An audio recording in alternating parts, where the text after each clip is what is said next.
we can't get too disappointed or down about the down cycle, right? When it's not necessarily really all that appealing to put on a uniform and go out into the world and enforce the law, right, to maintain our society. But it's an important job, and so we just push through those times, and we continue to search everywhere we can to find good men and women to do this job, to come work with us.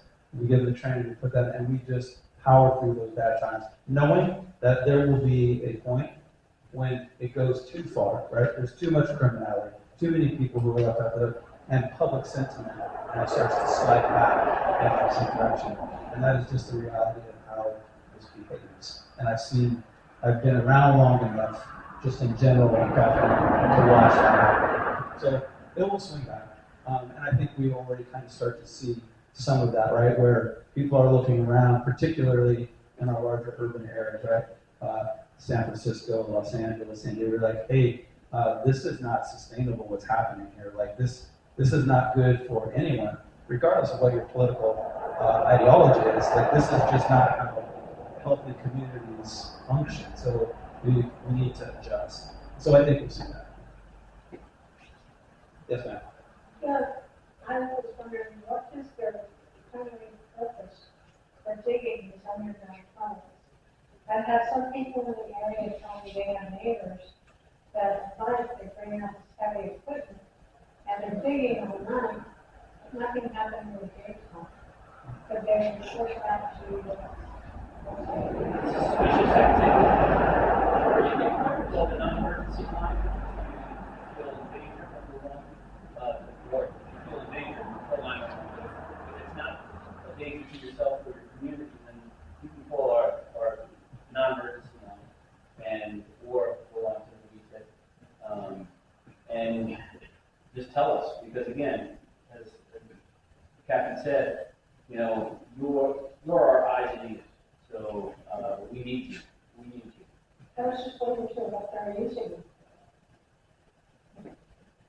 them. My gut, something illegal, but I can't prove that. Or otherwise it would be doing that. We can't say that the law is better. Sure. Yes, ma'am. A couple of questions. One, you referred to them and they, okay, the growers.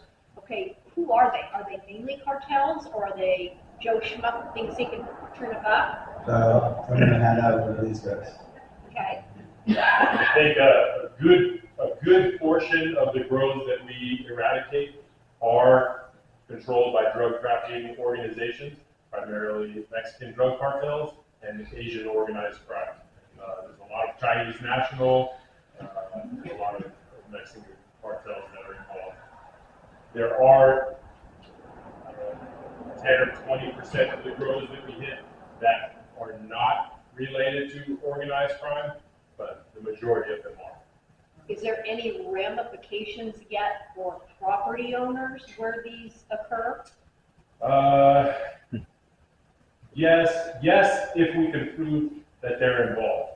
And so if we've hit a particular property 4, 5, 6 times, now that property owner is starting to acquire some culpability in that. But we have to prove that they have knowledge of it. There are a lot of property owners out here that are not actually out here. They own the property, but they live elsewhere, so they have no idea what's going on. So a lot of the growers are just squatting, and if they're not, if the owner is involved, then we try to prosecute them. But if we go out and we hit a grow one time and we have no proof that the owner was responsible, then no, there's nothing that comes back on that owner from that instance. Is that what most of it is? People just taking up and growing on private land and...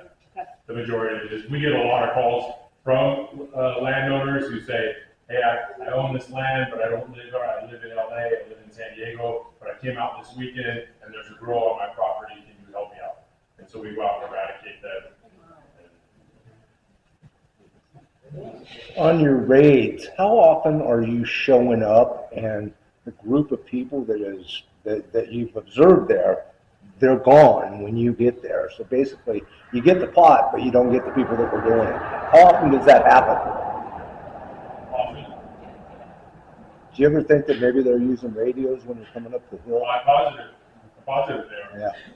So, not as much in Sage, but especially up in Anza, Uh-huh. we'll hold our briefing that day for an operation that we're gonna do, where we're gonna go out and serve 8 or 10 search warrants. And as we are driving to our first location, there are people pulled over on the side of the road all the time. Mhm.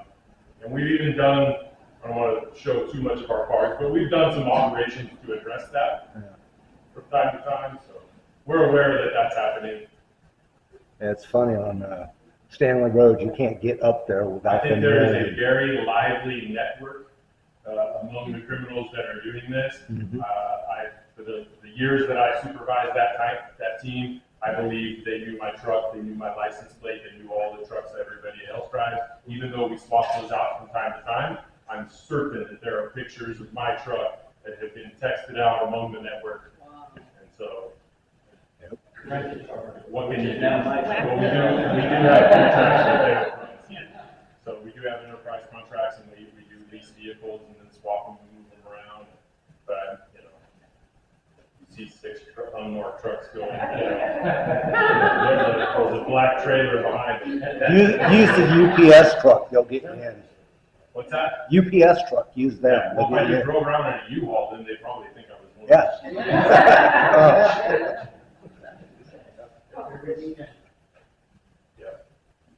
All right, well, I think we're ready to turn it over. I'm going to leave you with this final thought.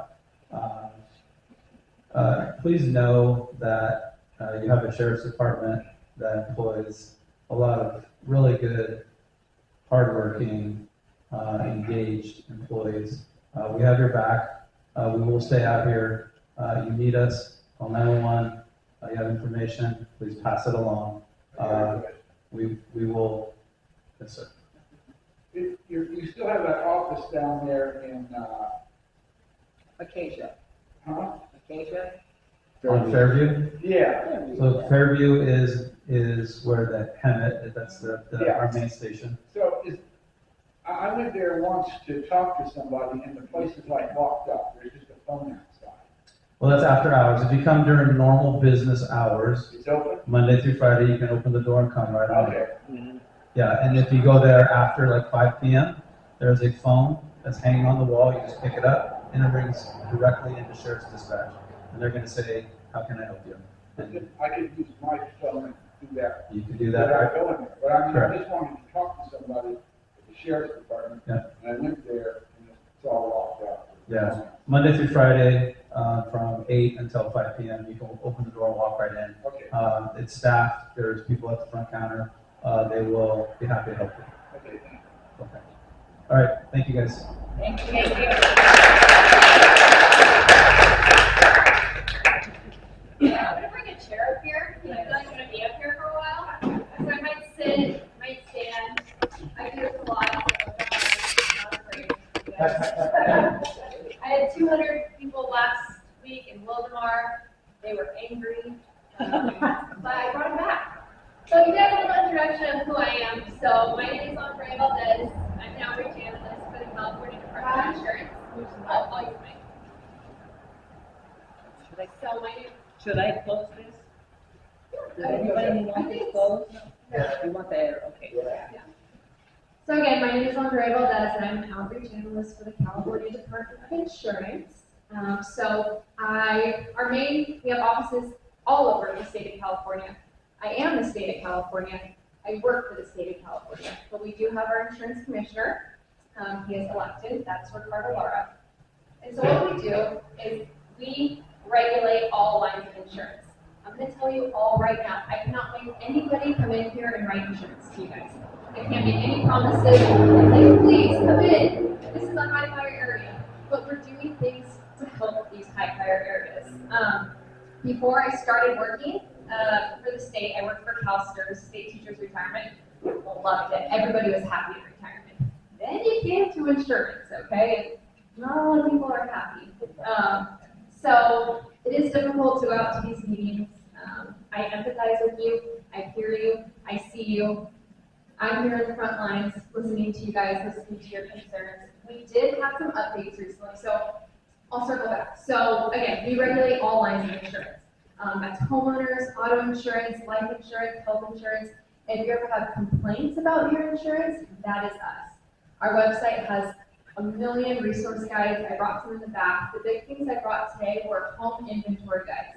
Has everybody done a home inventory guide? If not, I'm gonna be really mad at you. You better take one, okay? Because it goes through everything in your house in case anything were to happen, fire, earthquake, flood, anything like that. And that way you can give it to the insurance companies when that does happen, because a lot of times you lose money in disasters. I also brought you a residential claims guide because stuff happens and you don't know who to contact. So it has everything of who to contact, when you're getting paid with your insurance, what to do, let's say if a fire came through and who to contact, all those things. Another thing I brought you is not getting scammed after disaster. That is the biggest thing we see on the insurance. We deal with a lot of fraud because contractors will come in unlicensed and say, oh, if I fix this really fast, your insurance is going to give you money. Absolutely not. If anything were to happen here, again, it just happened. I live in the Palm Desert area. We had that huge hurricane that happened. It took out pretty much Cathedral City. So we came in, we set up resource centers with Cal Offices of Emergency Services. We're the ones that look at your claims guide, contact your insurance and help you with that. And there's signs all up at these resource centers that say no contractors are allowed within like 50 feet of these areas. Because again, they'll try to scam you. So please take that information. Our website's on there, our phone number's on there. I'll let you guys know how to make a company as well, but I do just want to give you guys some updates from the commissioner. So back, I've been with the department a while now, but I would say almost a year ago, we implemented the Safer from Wildfires report. So what that means, it's a 3-step system. Usually I have this like whole projector and everything, it's like 30 minutes live, but I'll give you guys the gist of it. Basically, it's a community effort. So the first part is protecting your home. So you're going to be doing that home hardening, the roofs, the windows, everything like that. The second step is going to be protecting your surroundings. So that is going to be the brush, removing debris from under desks. But the third part of the Safer from Wild framework, and it's very difficult, I know, is it's a community effort. It has to be everybody in the community getting together, which is why we have these firewise meetings that come in. The Spirit Plan actually right now recognizes firewise communities. You can actually get a discount with the Fair Plan. I'll talk about that in a little as well. So that is a 3-step system. So insurance companies had until April of 2023 to submit their claims guide for this and offer discounts. We are still awaiting it. But everything with government, it takes forever. I'm not going to lie, okay? We'll also never call you either, so just let you know. So again, it takes a long time. But as of September 21st, and I still have to read this because I have almost everything memorized, but this is brand new information. The commissioner embarked on a transformative journey to strengthen California's insurance market and protect consumers and businesses even further. And again, this just came out on September 21st. So this is a reform to a 35-year-old law. And the key elements of this plan include, and these are some big ones. How many people here are on the FAIR Plan? Okay. I know. Okay, so what we're trying to do with this is transition homeowners and businesses from the FAIR Plan back into normal insurance market with communities from insurance companies to cover all parts of California by writing no less than 85% of statewide market share in high wildfire risk communities. So it's just an example. If a company writes 20 out of 100 homes statewide, it must write 17 out of 100 homes in a distressed area. We're also trying to give FAIR Plan policyholders who comply with the new Safer from Wildfires regulation first priority to transition to the normal active place, therefore enhancing the state's overall wildfire safety efforts. We're expediting the department's introduction of new rules to review climate catastrophe models and to recognize the benefits of wildfire safety and mitigation across state, local, and parcel levels. We're directing the FAIR Plan to further expand coverage to $20 million per building and close insurance gaps for homeowners association and contributing developments. That actually was a press release that just came out today. We actually got that. It should be implemented, I want to say, by December 1st, 2023, so that is huge, especially for a ton of HOAs. We want to meet the state's housing goals and provide required coverage to other large businesses in the state. Holding public meetings and